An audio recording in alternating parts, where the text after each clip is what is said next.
Hello and welcome दोस्तों to 5 minutes engineering. आज का वीडियो वाकई बड़ा कमाल का होने वाला है दोस्तों, क्योंकि आज के इस वीडियो में एक पर्सपेक्टिव प्रोजेक्शन पे छोटा सा न्यूमेरिकल आपके लिए मैं लेके आ गया हूं, वही फॉर्मुलेशन के ऊपर जो हमने पिछले वीडियो में पर्सपेक्टिव प्रोजेक्शन उसके टर्म्स और उसके टाइप्स को समझते वक्त समझा था, आपके सामने रखा था। तो मैं बोला चलो यार उसी फॉर्मुलेशन के बेसिस पे अपन कुछ एक्स वाई प्रोजेक्टेड पॉइंट्स जो है उनको भी फाइंड कर लिया जाए। तो देखिए यहां पे फॉर्मूला तो ऑब्वियसली बात है हम यही यूज करने वाले। न्यूमेरिकल क्या है, हमें पॉइंट दिए गए, ऑब्वियसली बात है एक्स वाई जेड, ये हम लोगों को 3D ऑब्जेक्ट जो है 3D वर्ल्ड में, रियल वर्ल्ड में, ये हमारे कोऑर्डिनेट्स है एक्स वाई जेड के।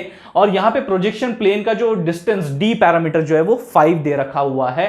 Perspective projected points XP YP हमें फाइंड करना है। तो फॉर्मूले में सीधा वैल्यूज डाल देते हैं, just put up the values directly. यहां पे आपका z मतलब आपका ये जो z एक्सिस का जो कोऑर्डिनेटेड है, इसके बाद ये x वाला पार्ट आपका 4 आ जाएगा। यहां पे देखिए y वाला पार्ट आपका 6 आ जाएगा, तो यहां 6 रख दिया, 4 रख दिया, बाकी z तो आपका 10 ही है। और यहां पे जो d डिस्टेंस रखा है, यानी कि जो आपका प्रोजेक्टेड प्लेन का डिस्टेंस है फ्रॉम द ओरिजिन, वो रिस्पेक्टिवली d आपका 5 है, वो मैंने यहां पे रख दिया। And you got the answer as 2,3। ये आपका xp yp आ गया, यानी कि ये मेरे प्रोजेक्टेड पॉइंट्स है 2,3। अगर ये मेरे 3D वर्ल्ड में, 3D स्पेस में, 3D ऑब्जेक्ट का अगर ये एक्स वाई जेड है, तो इसे अगर मैं प्रोजेक्ट करना चाहूं on to a 2D projection panel, screen, whatever it is, तो ये मेरे कोऑर्डिनेट्स होने चाहिए। अब इस छोटे से न्यूमेरिकल के कंक्लूजन से एक बात जो आपको समझनी है, गौर से देखिएगा।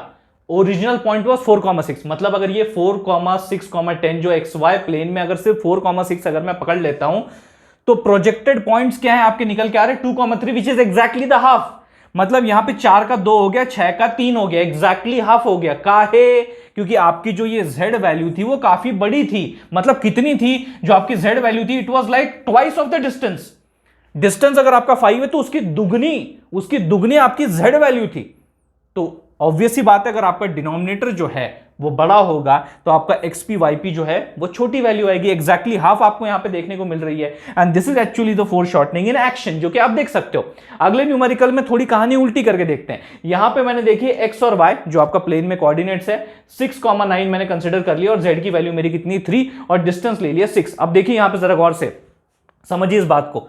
ये जो मेरा z है it is actually less than the distance. अब यहां पे z जो है मेरा छोटा है डिस्टेंस के कंपैरिजन में, और अगर मैं वही कैलकुलेशन करूंगा, मतलब x की वैल्यू, y की वैल्यू और z की वैल्यू डाल के डिस्टेंस यहां पे पुटअप करके अगर मैं वैल्यू निकालूंगा 12,18 आता है। ओरिजिनल xy प्लेन का कोऑर्डिनेट कितना था?